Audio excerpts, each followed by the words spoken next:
Olá, estamos começando a nossa live de hoje. Agradeço a todos vocês que me acompanham pelo meu canal, o blog do Vila, Marco Antônio Vila. Já são 498 mil inscritos. E sempre digo, se você gosta do conteúdo do canal, das entrevistas, das lives, indique para uma amiga ou para um amigo. É fácil, o blog do Vila, Marco Antônio Vila, ative as notificações, e utilize as páginas dos comentários como vocês fazem tão bem e coloque like no que vocês gostarem. Lembro que na plataforma www.cursosdovila.com.br lá encontrarão o segundo curso que está sendo oferecido, que é a História Política das Constituições Brasileiras, desde a primeira no Império de 1824 até a última de 1988, que é essa que está em vigência, do ponto de vista, uma análise das Constituições, no ponto de vista da história política, analisando o contexto desses momentos históricos, né? E lembro que a última entrevista que nós postamos, que está indo muito bem em número de visualizações, é do Dr. Luiz Henrique Mandetta, ex-ministro da Saúde. Assistam, que tenho certeza que vocês vão gostar. Bem, todo o noticiário de hoje eu estava aguardando algumas notícias, fiquei esperando um pouco mais, mas nada de relevante muito ocorreu, né? Eu queria discutir, como eu sempre faço, algumas interpretações que acabam permeando o noticiário e acaba sendo repetida ad náusea e acaba, momentaneamente assume um caráter de verdade. Daqui 2, 3 semanas, um mês, isso acaba sendo desmentido. Então é curioso esse processo, como é que isso se repete na conjuntura política brasileira, especialmente num momento como esse que nós estamos vivendo, né?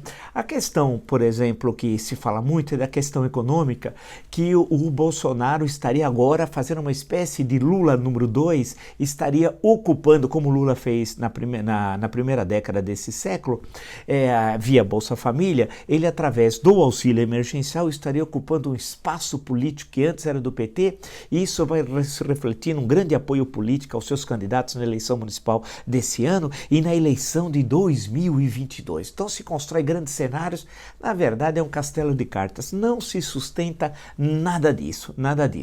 A questão que se coloca primeiro é que foi possível Lula construir o Bolsa Família, né? A primeira coisa é porque economicamente a primeira década desse século teve o boom das commodities, que é o oposto do processo histórico que nós estamos vivendo, oposto, né? Sendo assim, havia condições econômicas para a organização não só do Bolsa Família, mas de um conjunto de atividades, né, de ações do Estado que atingiam a população mais pobre. Não é o caso agora, né? Inclusive porque esse auxílio emergencial ele tem um prazo de vida, diz que por mês esse auxílio emergencial chega a significar 50 bilhões e 30 bilhões é a Bolsa Família durante todo o ano. Bem, além desse pequeno problema econômico, né, todos os cenários desenhados sobre a situação econômica brasileira desse ano e dos próximos anos, além do cenário internacional, é o oposto do que o Lula encontrou nos seus 2 governos. Portanto, essa questão,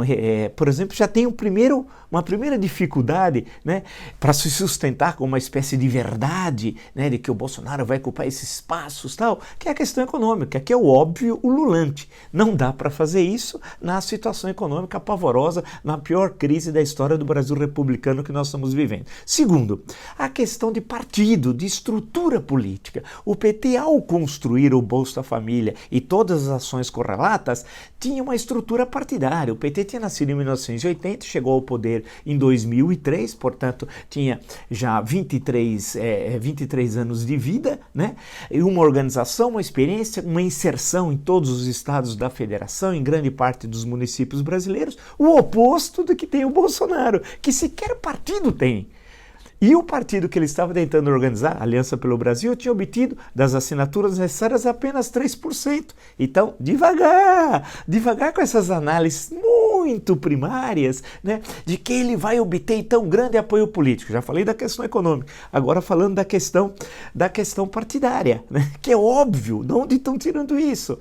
Há um outro fator para mostrar como essas análises são frágeis, né, e é necessário que elas sejam devidamente esclarecer o momento histórico para mostrar que isso não se sustenta. São as polianas que querem dar ao Bolsonaro um poder que ele não tem. Poder no sentido de representação popular, de apoio popular. As polianas estão sempre animadas, né, para transformá-lo numa espécie de gênio da raça. Não é. Há um terceiro fator, então, que é a questão da estrutura de governo está funcionando, e no petismo, goste ou não, nos dois governos Lula, a estrutura de governo estava funcionando. Oposto ali agora, por exemplo, episódios como o ministro da Educação, agora o senhor Decotelli, não aconteceu no período do PT. Evidente, porque eles não chegam a esse ponto. Uma reunião como a de 22 de abril, também não, né? Se nos 8 anos do Lula teve isso? Também não teve. O Ministério da Saúde está abandonado? Também não teve. E as alianças políticas que o PT acabou construindo, especialmente no segundo governo Lula. E se você quiser retroagir um pouquinho, no último ano do primeiro governo, em 2006, quando o Lula conseguiu conter os efeitos da CPMI dos Correios, se aliou com uma fração do PMDB, a mais forte, Jader Barbalho, Renan Calheiros e José Sarney, e dali moldou uma aliança que vai ser vital para a sua reeleição em outubro daquele mesmo ano, em outubro de 2006. Portanto, são conjunturas históricas totalmente distintas. Não se sustenta essa análise do Bolsonaro, não, que ele vai ocupar o espaço como Lula o fez, dessa forma ele vai ampliar seu apoio político, nada disso. E tem um outro fator, mais um, para mostrar quão primárias são suas interpretações. Não tinha pandemia. Essa pandemia que nós estamos vivendo, ela tudo indica que ela não vai estar se aproximando da curva depois de chegar ao platô, se aproximando próximo a zero. Não. Ela vai continuar muito alta ainda. E por quê? Por causa da política inadequada desenvolvida pelo Ministério da Saúde, e o Bolsonaro é o agente determinante nesse processo, que fez com que, se lá atrás, quando ainda estava o Dr. Mandetta à frente do Ministério da Saúde, tivesse feito as ações necessárias que ele queria fazer, mas o Bolsonaro boicotava, a situação hoje estaria um pouco mais confortável, e não está, porque em alguns estados do Brasil a situação é alarmante, né? Especialmente nas regiões mais pobres, aonde o Bolsonaro poderia, dentro dessa análise furada, poderia ter apoio político. Portanto, esses 4 fatores, repetindo, a questão econômica, elemento determinante, né, das situações históricas, uma, o boom das commodities, a outra, a pior crise da história do Brasil republicano, né? A questão política, um tem partido, o outro sequer partido organizado tem, né? Poxa vida, né? A estrutura governamental funcionando, alianças políticas, estrutura governamental, o outro tem o Decotelli, que até a tia Sueli da escola infantil Céu Azul diz que ele não estudou lá. Então, isso não tinha. E a pandemia. Portanto, vamos fazer análise, né, que consiga se sustentar, né? Porque desse jeito essa análise é furada. A grande questão que se coloca é que o Bolsonaro continua extremamente frágil. E isso explica o sumiço dele, cerca de quase 10 dias, falando o mínimo indispensável e não repetindo aquele comportamento que ele tinha de externalizar o que ele sempre pensa. Não é que ele mudou. Ele é o mesmo, só que ele não externaliza daquela forma, né, com aquelas manifestações fascistas que ele participava, defendendo o AI-5, o golpe de Estado, fechamento do Congresso, fechamento do Supremo. Ele continua exatamente o mesmo. É que ele percebe que ele tem alguns pontos frágeis, né? E esses pontos frágeis ele espera, ganhando tempo, tendo uma oposição tão frágil politicamente, e é verdade, né? Uma oposição tão frágil, ele espera ganhar tempo para ver se aí ele pode voltar à sua ofensiva contra a Constituição, contra as liberdades, contra a democracia, contra o Estado democrático de direito. O terror do Bolsonaro, por exemplo, eu estou citando o antagonista aqui, Moraes prorroga o inquérito das fake news. Esse é um problema. Isso daqui vai solapando as bases, porque ele sabe que pode ser atingido quem? O seu querido filho, Carlos Bolsonaro. Quer dizer, o Carluccio. Aqui tem, portanto, não tem nenhuma comparação com os 2 governos Lula na primeira década desse século, que não tinha uma fratura como essa que pode levar a um processo ainda maior de desestabilização do governo. Mas há outros fatores importantes que nós já vamos destacar.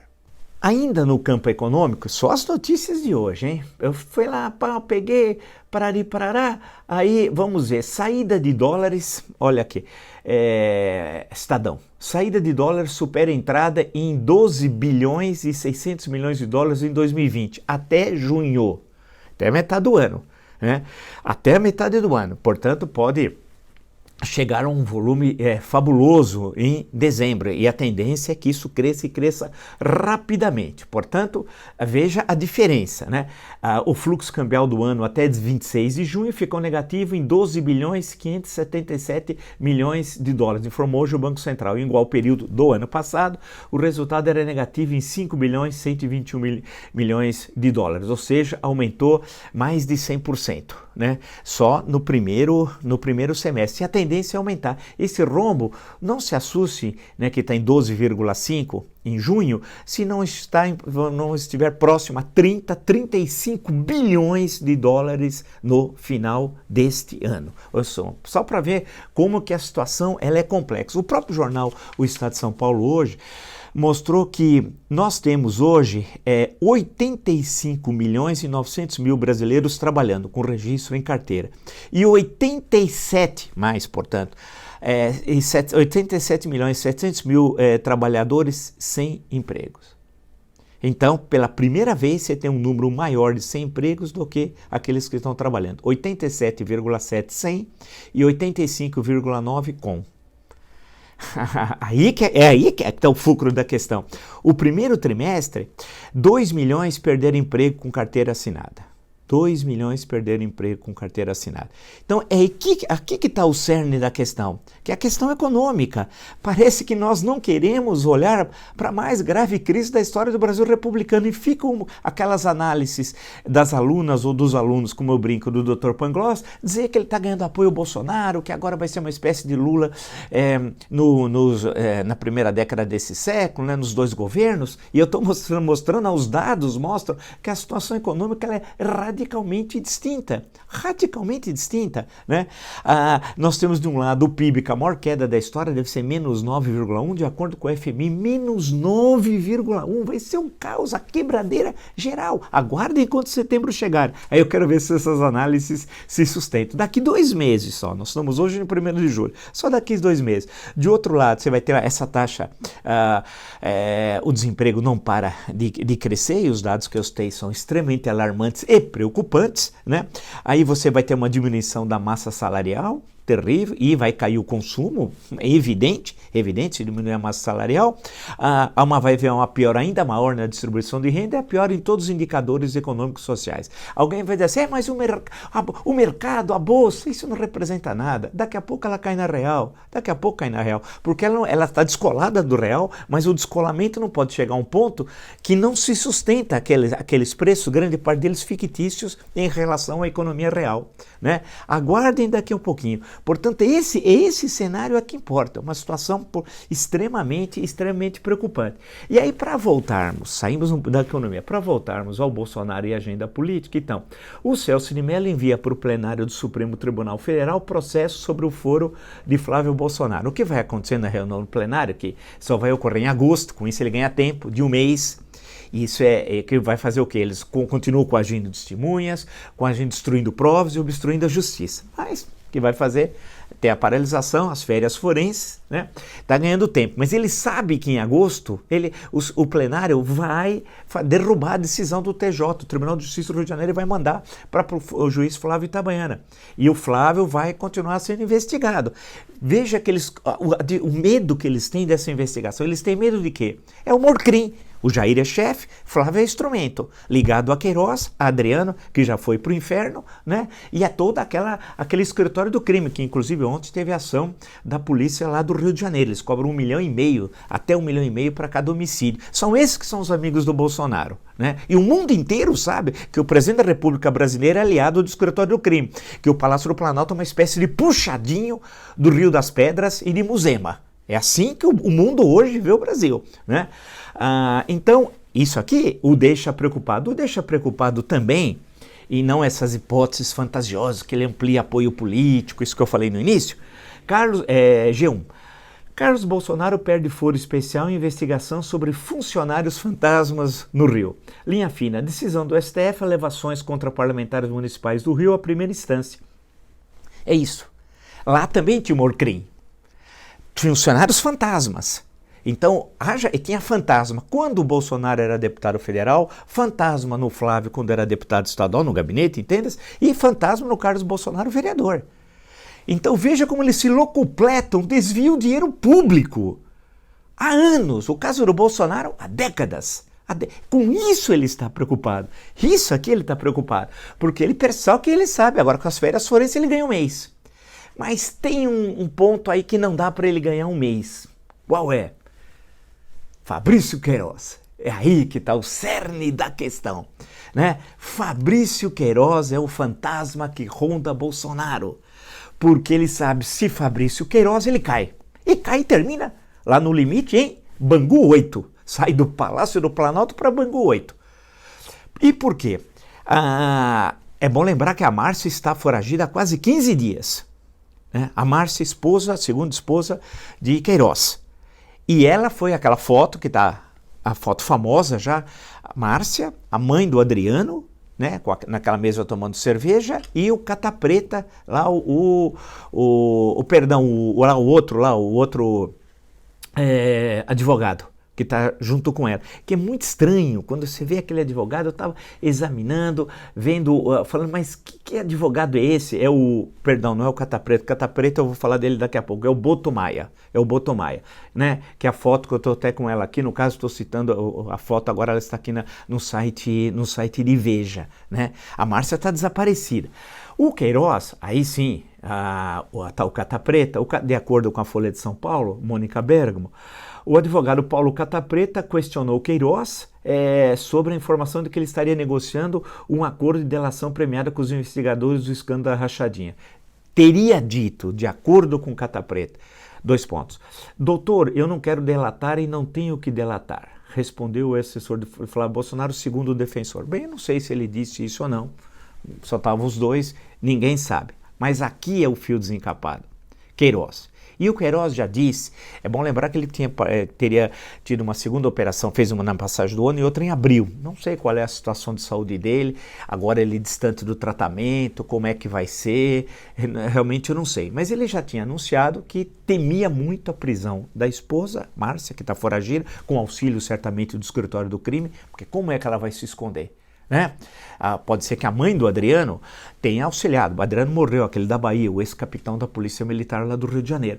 Então a questão que se coloca aqui é o cerne, é esse que ele tem medo. Ele tem medo do Queiroz, ele não tem medo das instituições, da Constituição, do Supremo. Isso para ele é tudo secundário. Ele tem medo que o Queiroz fale, né? Ou fala o Queiroz por moto próprio, ou após a prisão da Márcia. E a Márcia começa a falar. E aí o Queiroz vai atrás. Essa que é a questão. Se é que não ocorra, aí cai a República. A Márcia, entre aspas, resistia à prisão. Assim como o Adriano, entre aspas, teria resistido à prisão, o que não dá para acreditar. Né? Não dá um homem sozinho, né, cercado lá por um grupo enorme, quase 2 dezenas lá de policiais, não ia resistir daquela forma. Né? Então ali foi realmente queima de arquivo. Agora, matarem a Márcia, aí cai a República. Né? Aí é demais. Então a Márcia vai cedo ou tarde vai ser presa. Ela tem toda uma estrutura criminosa e a polícia presume que agora tem uma ordem, vai atrás e vai encontrá-la. Né? Agora, qual é a posição do Queiroz após a prisão da Márcia? Ele vai falar. Qual é a posição da Márcia? Ela vai falar. Ela não tem a estrutura criminosa, vamos chamar de estrutura psiquiátrica criminosa do Bolsonaro, né, ou do Queiroz. Ela fala. Aí é que mora a grande questão para ele. Vamos lá então. Não sou profeta, nem pitonisa, nem adivinho, nem tenho uma bola de cristal aqui que eu poderia dizer, olha, acertei. Não, não é isso, mas são coisas óbvias da política brasileira. Né? A questão central para ele é se Queiroz vai falar ou se Márcia vai falar, esposa de Queiroz que está foragida há quase 15 dias. Essa é a questão central. O resto, o Supremo Tribunal Federal, Tribunal Superior Eleitoral, as questões que envolvem fake news, que são graves, né? Que vão continuar as investigações, que vão bater em Carlos Bolsonaro, mas ele tem um tempo de um mês com as férias forenses, né? Muito desse trabalho vai ser interrompido. Então ele sabe que nesse mês de julho ele tem um grande problema a ser resolvido, é um grande fio desencapado que deve dar um curto-circuito político no seu governo e acabar com o seu governo. E qual é? Se Queiroz resolver falar por alguma razão, ou por um agravamento da sua doença, ou por causa da prisão, e ela vai ser presa. Ela está sendo auxiliada da Márcia pelo escritório do crime. Isso é inegável, né? Não custa a gente recolocar essa questão. né? Isso está presente, seu óbvio ululante, né? Mas ela vai ser encontrada. Agora, evidentemente que só faltava a Márcia morrer, né? Resistir à prisão, tal qual, entre aspas, teria resistido o Adriano. Aí é insustentável e também cai o governo, né? Ninguém se sustenta, porque vai ficar muito na cara. A questão que se coloca, o grande problema para ele é esse, né? O resto, a maior crise econômica da história, não é problema. A maior pandemia da nossa história também não é problema. Todas as questões no campo político, administrativo, também não é problema. Não ter ministro da saúde não é problema. Não ter ministro da educação não é problema. E como é que ele ocupa o seu tempo? Aí que é interessante a gente fazer, checar a hipótese. Vamos lá. Eu estou aqui, eles já alteraram durante o dia, tá? Eu sei que eles fazem isso.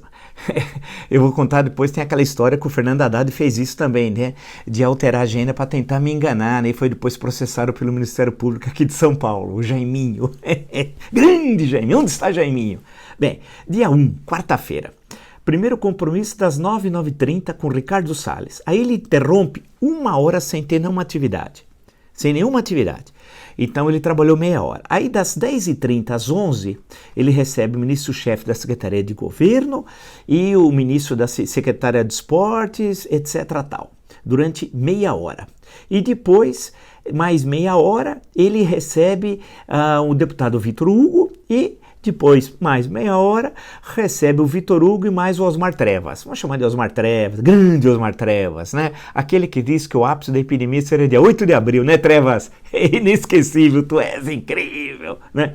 Então vamos lá, para ver quanto tempo ele dedicou às coisas, à coisa pública, né? Afinal, ele é presidente da República, ele não é presidente do escritório do crime, né? Então ele dedicou meia hora, das 9 às 9h30, e ficou 1 hora sem fazer nada. Mais meia hora, 1. Mais meia hora, 1h30, mais meia hora, 2 horas. Então, de manhã ele trabalhou 2 horas o Mandrião.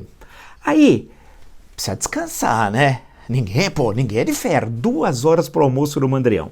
Das 12 às 14h10. 2h10 para ser preciso. Lembre-se que de manhã ele tinha trabalhado 2 horas. Aí ele despachou até as 14h55. Eu gosto dos 55. Tudo mentira isso daqui. Com o ministro-chefe da Secretaria-Geral. Das 14h10 às 14h55. Portanto, ele despachou 45 minutos. Então, à tarde, ele trabalhou 45 minutos. E depois, das 15 às 15h30, com o advogado-geral da União. Então, teve os 45 minutos, mais 30, né?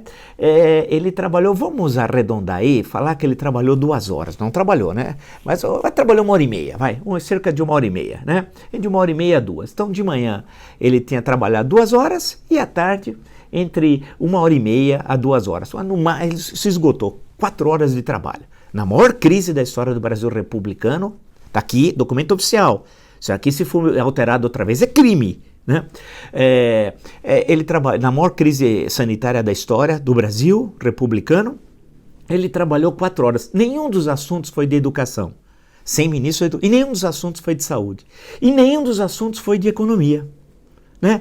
Nenhum dos temas aqui. E a partir das 15h30, o que é que ele fez?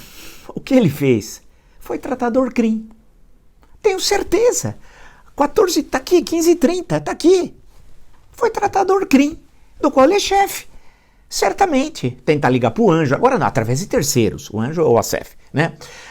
Não sei lá, tem Cata Preta, tem um outro cidadão aqui, um Boto, é uma confusão que tá nesse negócio dos advogados. Tem a questão do Queiroz, o Queiroz dizer, não, eu não vou falar, eu não vou fazer delação premiada. Não vai, né? Mas a questão toda é isso. É um presidente da República, quando eu falo mandrião, ele é mandrião em relação aos assuntos públicos. Mas não é mandrião em relação ao Orcrim. Ao contrário, ao Orcrim ele dedica a maior parte do tempo. Durante 30 anos ele chefia o Orcrim. Quando ele foi vereador, passa um pente fino. Será que não tem ilegalidade os 2 anos? Claro que tem. E os 28? Ele falsificava a nota fiscal de combustível de acordo com denúncias da Câmara dos Deputados. Que isso? Né?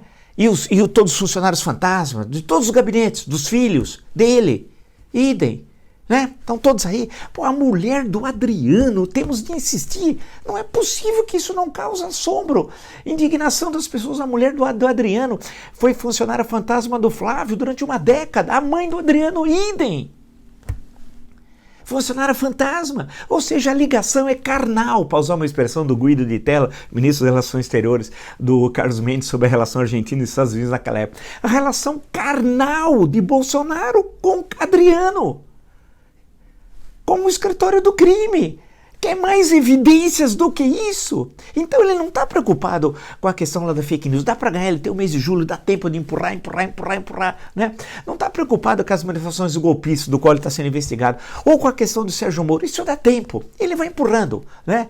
Ele está pensando nele, não nas questões do país. Ele está preocupado com Queiroz.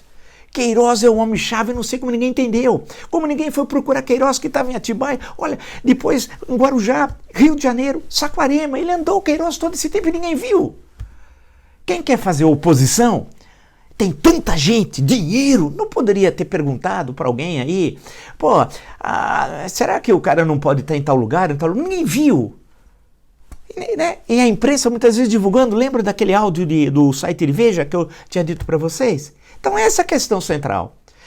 Então não tem nada dele querer ser o novo Lula, né? Construir a base, especialmente no Nordeste, como as polianas estão falando. Não acreditem nisso. Nós estamos numa outra situação econômica, como eu expliquei, numa outra situação política, né, totalmente diferente, a questão sanitária e a questão das alianças da estrutura de governo. Portanto, é uma situação radicalmente assim. Não dá para, como as polianas tentam querer vender essa ideia do governo, até para explicar a ausência de um combate político contra o Mandrião, o chefe da Orcrim, né, e sua caterva. Né? A questão não é, portanto, não passa por ele, já deu para explicar bem. E a questão essencial é isso para ele. É dedicar a maior parte do seu tempo para se proteger da ação da justiça, né? E da ação da justiça em relação ao Orcrim, né? Em relação à sua Orcrim, que ele lidera e não é de hoje. E é evidente, dizer isso não é um crime ou algo absurdo, é algo concreto, com as informações que nós temos, que em outros tempos poderia ser chamado de mar de lama, como em 1954. Agora, o que é? Qual é a denominação? Um oceano? Um tsunami de lama? O que é? Como que vocês querem definir? Né? E no meio, junto com com homicídio, né? Imagina, eu brinquei, né? Vou retomar. O Gregório Fortunato, do episódio de 5 de agosto de 1954, comparado ao Adriano, é um lord inglês. Era capaz dele recitar Shakespeare para o Adriano, né? E levou ao suicídio de Vargas a 24 de agosto, na manhã de 24 de agosto, e todos aqueles acontecimentos. Então, é por aí, né? Vamos fazer análise com base no concreto, né? Vamos deixar as fantasias. Se você gostou dessa live e de tantas outras lives no meu canal, e gosta do meu canal, está inscrito, sugira um amigo, é fácil, blog do Vila, Marco Antônio Vila, ative as notificações, coloque like no que vocês gostaram, ok? E lembre-se que na plataforma www.cursosdovila.com.br, lá vocês encontrarão o segundo curso oferecido, que é a História Política das Constituições Brasileiras. Das 7 constituições, do ponto de vista da história política, analisando o contexto. Tenho certeza que vocês vão gostar. E assista a última entrevista que nós postamos, do Dr. Luiz Henrique Mandetta. Até! Olá, já estão abertas as inscrições para o meu curso História Política das Constituições Brasileiras. Nós vamos fazer um voo histórico de 1824, a primeira Constituição, até 1988, que é a última Constituição. Vê detalhes, curiosidades, discussões políticas, relação entre Constituição e a realidade concreta da vida das brasileiras e dos brasileiros. É fácil, acesse www.cursosdovila.com.br e se inscreva. Até!